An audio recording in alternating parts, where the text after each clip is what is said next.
Tom Waddle, ESPN 1000, the former Chicago Bear wide receiver. Tom, I needed somebody educated, somebody who had played the game, somebody who is well-respected. I couldn't get Scott Fujita, so I got you. So, nice. Yeah. All right, help me with this, with the catch, the Des Bryant rule, I guess is what it's called. Did they make it simpler to understand as a former wide receiver? No, they made me more confused than ever before. I don't know listen, I subscribe to the theory in life of common sense, and when you violate my common sense, I get angry. I get that get off my lawn type of mentality.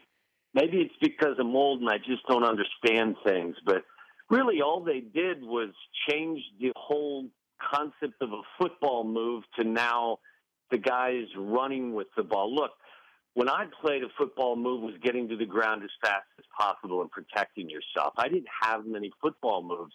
What Des Bryant's capable of doing, I still don't have any doubt in my mind that that was a catch in Green Bay, and I don't believe that the NFL has redefined it in a more clear way, and quite frankly, I'm frustrated.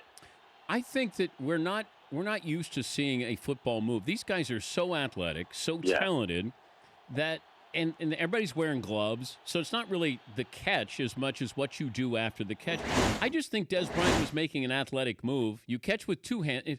You can't say, hey, he didn't have a catch. If you catch with two and shift it to one, you're shifting to one to make a football move. He tried to score a touchdown. I just don't know why that they were punished for that.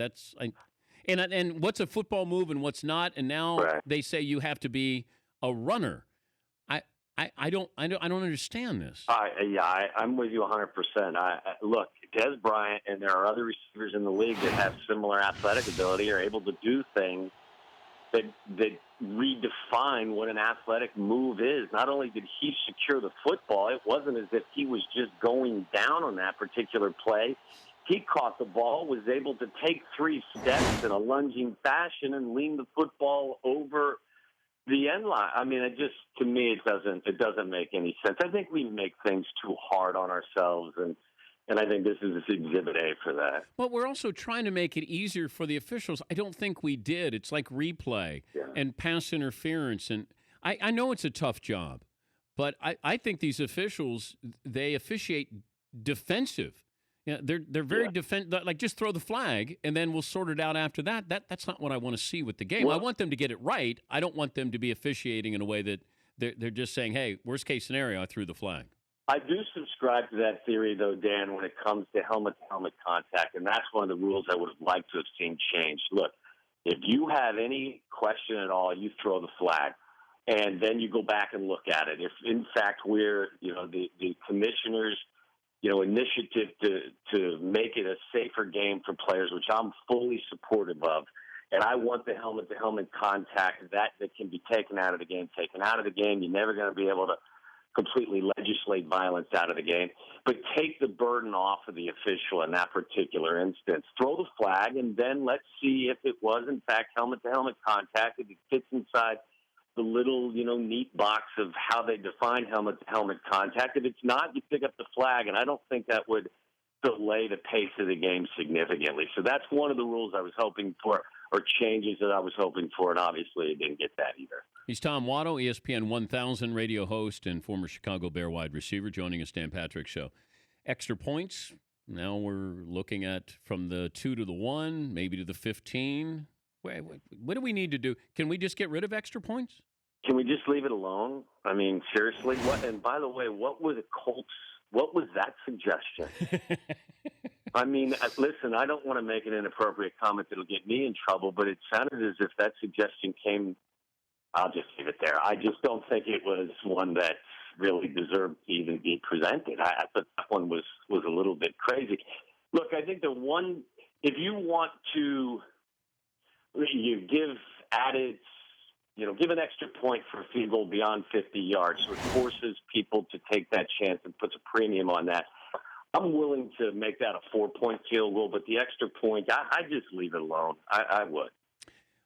Doesn't this strike you as what we do with the long putters on tour, that they became so good, now we got to get rid of them, that the field goal kickers are so good, so now we have to do something to make it degree of difficulty? Why is that? These quarterbacks are so good. We're making it easier for the quarterbacks, but nobody else.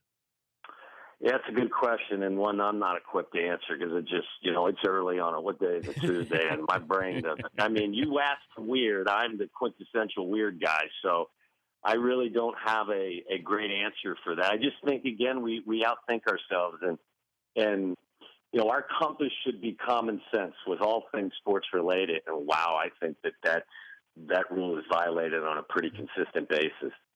You got two teams going to L.A. I guess I'm not surprised at that. Al Michaels told us a couple of years ago it was going to happen by 2016, so pretty much right on the money. The odd part of all of this, though, Tom, is the Raiders in St. Louis. Yeah, I don't. I don't. Just follow the money. I mean, that's a pretty simple rule for me. Follow the money.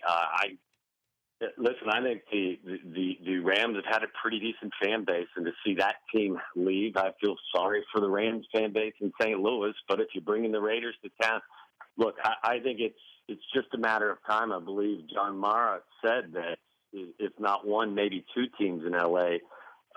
In at least 2 years. I think it comes down to having a team, or at least one team, maybe two teams in the second largest media market in the country. I just don't know if LA will really support an NFL franchise the way it's supported in other NFL cities. I mean, obviously it's an entertainment town. It's a professional basketball town, and I think it's a college football town. I just don't know if there is that rabid kind of fan base that will support a team on a consistent basis at the professional football level. Tom, sorry to ask tough questions so early in the morning. I won't make that mistake again. Hey, and by the way, my condolences to your Dayton Flyers basketball. They played well. They played well. Did. Yeah, they did. They're hashtag Warriors. That's all we care about. Amen. Thank you, Tom. You got it. That's Tom Waddle, who's actually from Cincinnati. He wasn't good enough to go to Dayton. Actually, he was too good to go to Dayton. Didn't Waddle go to BC? He'd go to Boston College. Yeah. He's good. Very funny guy. ESPN 1000 radio host there, former Bears wide receiver.